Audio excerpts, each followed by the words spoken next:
Hey guys, അപ്പോൾ ഇതാണ് നമ്മൾ അയാൻകുട്ടനും അല്ലുകുട്ടനും വേണ്ടി ഉണ്ടാക്കിയ വീട്. അച്ചച്ചനെ കൊണ്ട് ഉണ്ടാക്കിച്ചത് കേട്ടോ, ബഹളം വെച്ച്. അപ്പോൾ ആ ഫസ്റ്റ് തന്നെ അത് കാണിച്ചത്. ലാസ്റ്റ് എനിക്ക് അതിൻ്റെ കംപ്ലീറ്റ് ആയ വീഡിയോ എടുക്കാൻ പറ്റിയില്ലായിരുന്നു. അപ്പോൾ ഞാൻ എല്ലാം അറേഞ്ച് ചെയ്ത് കഴിഞ്ഞപ്പോഴത്തേക്ക് ആദ്യം അത് ആഡ് ചെയ്തു. അപ്പോൾ ഇതാണ് അച്ചച്ചനെ കൊണ്ട് ഉണ്ടാക്കിച്ചുകൊണ്ടിരിക്കുകയാണ്. ബഹളം വെച്ച് രാവിലെ തൊട്ട് വൈകുന്നേരം വരെ പറഞ്ഞ് പുറകേ നടന്ന് അങ്ങനെ മടൽ വെച്ച് വീട് വേണം ഞങ്ങൾക്ക് കയറി ഇരിക്കാനൊക്കെ പറ്റണം, ടെൻറ്റ് അടിച്ച പോലെ, അങ്ങനെ ടെൻറ്റ് പോലെയൊക്കെ വേണം, ഞങ്ങൾക്ക് അതിൻ്റെ അകത്ത് നിന്ന് കളിക്കണം എന്നൊക്കെ പറഞ്ഞ് ബഹളം വെച്ച് അങ്ങനെ ഉണ്ടാക്കിക്കുകയാണ് ഗൈസ്. അങ്ങനെ പെട്ടെന്ന് തന്നെ ഒരു മടലൊക്കെ വെച്ച് ചരടൊക്കെ എടുത്ത് കെട്ടി ഒരു തട്ടിക്കുട്ടി വീട് ഉണ്ടാക്കി കൊടുക്കുകയാണ്. അങ്ങനെ അത് എൻ്റെ സന്തോഷത്തിലാണ് അവന്മാർ. എന്നാലും സ്കൂള് തുറക്കാൻ പോകുന്നതിൻ്റെ തലേ ദിവസമാണ് ഇത് ചെയ്യുന്നത്. അപ്പോൾ അതുകൊണ്ട് അയാൻകുട്ടൻ പറയുന്നതെന്ന് വെച്ചാൽ, എനിക്ക് ടൈം ഇല്ലല്ലോ അമ്മ, എനിക്ക് കളിക്കാനുള്ള ടൈം കിട്ടുന്നില്ല, വരുമ്പോഴത്തേക്കും വന്നു കഴിഞ്ഞ ഉടനെ ട്യൂഷന് വേണം, ട്യൂഷൻ കഴിഞ്ഞ് വരുമ്പോഴത്തേക്ക് 6:30 പിന്നെ എനിക്ക് ഇതിൻ്റെ അകത്തിരുന്ന് കളിക്കാനുള്ള ടൈമില്ല എന്നൊക്കെയാണ് പറയുന്നത്. അപ്പോൾ എന്തായാലും പെട്ടെന്ന് തന്നെ അത് അച്ചച്ചൻ ഉണ്ടാക്കി കൊടുത്തു.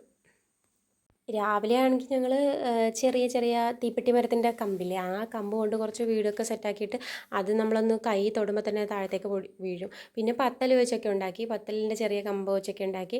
അങ്ങനെ അത് വെച്ച് ഉണ്ടാക്കിയിട്ടും റെഡിയാകുന്നില്ല. അന്ന് ഫുള്ള് ഇവന് എങ്ങനെയെങ്കിലും വീട് വേണമെന്നുള്ള ഇതായിരുന്നു. എനിക്ക് വീട് വേണേ വീട് വേണേ വീട് വേണേ വീടുണ്ടാക്കണം എന്നുള്ള ബഹളമായിരുന്നു. അങ്ങനെയാണ് ലാസ്റ്റ് അച്ചച്ചനെ പിടിച്ച് മടലൊക്കെ വെച്ച് അങ്ങനെ വീട് സെറ്റാക്കി എടുക്കുന്നത്. പെട്ടെന്ന് തന്നെ റെഡിയാക്കി കേട്ടോ. പെട്ടെന്ന് റെഡിയാക്കി. ഇവൻ ഡ്രോയിങ് ക്ലാസ്സിന് പോയിരിക്കുകയായിരുന്നു. തിരിച്ച് വന്നപ്പോഴത്തേനും വീട് റെഡിയാണ്.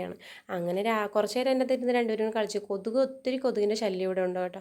ചുറ്റും വെള്ളക്കെട്ടും കുളവും അതും ഇതും ഒക്കെ ഉള്ളതുകൊണ്ട് ഭയങ്കര ഇതാണ്. അപ്പോൾ അതുകൊണ്ട് കൊതുകായതുകൊണ്ട് പെട്ടെന്ന് അകത്തേക്ക് കയറി. പിന്നെ പിറ്റേ ദിവസം രാവിലെ പല്ല് തേക്കുന്നതൊക്കെ അതിൻ്റെ അകത്ത് കയറിയിരുന്ന് പല്ല് തേക്കും. അങ്ങനെ പല്ല് തേക്കാനൊക്കെ കയറി കുറച്ച് നേരമൊക്കെ ഇരുന്ന് കുളിക്കുന്നതിന് മുമ്പ് അതിൻ്റെ അകത്തിരുന്ന് കളിക്കാനൊക്കെ നോക്കും. അങ്ങനെയൊക്കെയാണ് അവരുടെ പോകുന്നത്. നമുക്ക് കുട്ടിക്കാലത്തേക്ക് ഓർമ്മകളില്ലേ, അന്നൊസ്റ്റു ഇത് കാണുമ്പോൾ നമുക്ക് വരുന്നു. നമ്മളിങ്ങനെ തന്നെ ആയിരുന്നല്ലോ. അപ്പോൾ അതുകൊണ്ട് ഇതൊക്കെ കാണുമ്പോൾ നമുക്ക് ചിരിയാണ് വരുന്നത്. ഞങ്ങൾ ഇതൊക്കെ കഴിഞ്ഞിട്ടാണല്ലോ ഇങ്ങനെ വന്നതെന്ന് ഓർക്കുമ്പോൾ. അപ്പോൾ അങ്ങനെ വീടൊക്കെ റെഡിയാക്കി. രണ്ടുപേരും അല്ലെങ്കിൽ ഇടിപിടിയായിരിക്കും. ഒന്നേ കമ്പ്യൂട്ടറിൻ്റെ മുന്നിലായിരിക്കും, അല്ലെങ്കിൽ ടി വിയുടെ മുന്നിലായിരിക്കും, അല്ലെങ്കിൽ അങ്ങോട്ടും ഇങ്ങോട്ടും ഇടി ഓട്ടം ഒക്കെ ആയിരിക്കും. ഇപ്പോൾ സൈക്കിൾ വേണമെന്ന് പറഞ്ഞ് ബഹളം വയ്ക്കുന്നുണ്ട്. അപ്പോൾ സൈക്കിൾ ഇതുവരെ ഉള്ള സൈക്കിളെല്ലാം പൊളിച്ച് നശിപ്പിച്ച് വെച്ചേക്കണം. അപ്പോൾ സൈക്കിളില്ല. അപ്പോൾ ഇതുപോലുള്ള ചെറിയ ചെറിയ ഇതിലാണ് അവർ സമയം കണ്ടുപിടിക്കുന്നത്. അപ്പോൾ സൈക്കിൾ അടുത്ത മാസം വാങ്ങിക്കുമ്പോൾ പിന്നെ അതിൻ്റെ മണ്ടയിലായിക്കോളും. അപ്പം അങ്ങനെ നമ്മുടെ ദിവസം ഇങ്ങനെ കടന്ന് പോയി. 23-ാം തീയതി സ്കൂൾ തുറക്കാണ്. അപ്പോൾ നാളെ സ്കൂൾ തുറക്കുമല്ലോ. അപ്പോൾ അതുകൊണ്ട് ഇവന്മാരുടെ കളിയും ഇതുമൊക്കെ തീർന്നു. ഇനിയിപ്പോൾ പഠിത്തം, സ്കൂളിൽ പോവുക, തിരിച്ചു വരിക, ട്യൂഷൻ, അങ്ങനെയായിട്ട് സമയം കടന്നു പോകും. നമ്മളെങ്ങനെയെങ്കിലും എവിടെയെങ്കിലും പോയി കഴിഞ്ഞാൽ കുറേ സമയം പുറത്ത് ചിലവഴിക്കാനൊക്കെ ഇഷ്ടപ്പെടുന്നതായിരിക്കും. പക്ഷേ അയാൻകുട്ടൻ എന്ന് പറഞ്ഞു കഴിഞ്ഞാൽ എവിടെ പോയാലും വീട്ടിലേക്ക് വരണം, അമ്മ വീട്ടിൽ പോകണം, ഇവിടെ വന്നോ എന്നുള്ള ഇതാണ്. ഏത് സ്ഥലത്ത് പുറത്ത് ബീച്ചിൽ എവിടെ പോയാലും നമുക്ക് എങ്ങനെയെങ്കിലും എപ്പോഴാണ് നമ്മൾ എപ്പോഴാണ് വീട്ടിൽ പോകുന്നതെന്ന് ചോദിച്ചുകൊണ്ടിരിക്കും. അങ്ങനെ ഒരു വെറൈറ്റി സ്വഭാവമാണ് കേട്ടോ. ഞാനൊന്നും അങ്ങനെ ആയിരുന്നില്ല. അങ്ങനെ നമ്മൾ ഒരുപാട് പോയിട്ടുമില്ല. പോയാൽ തന്നെ പെട്ടെന്ന് വന്നൊന്നും ആഗ്രഹിക്കുന്നില്ല. അങ്ങനെയായിരുന്നു.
ഒരു ഹരിത ചാരുതീരം തീരം അനുമതിയും കാറ്റിൽ ഇടയാറും ഇടയാടും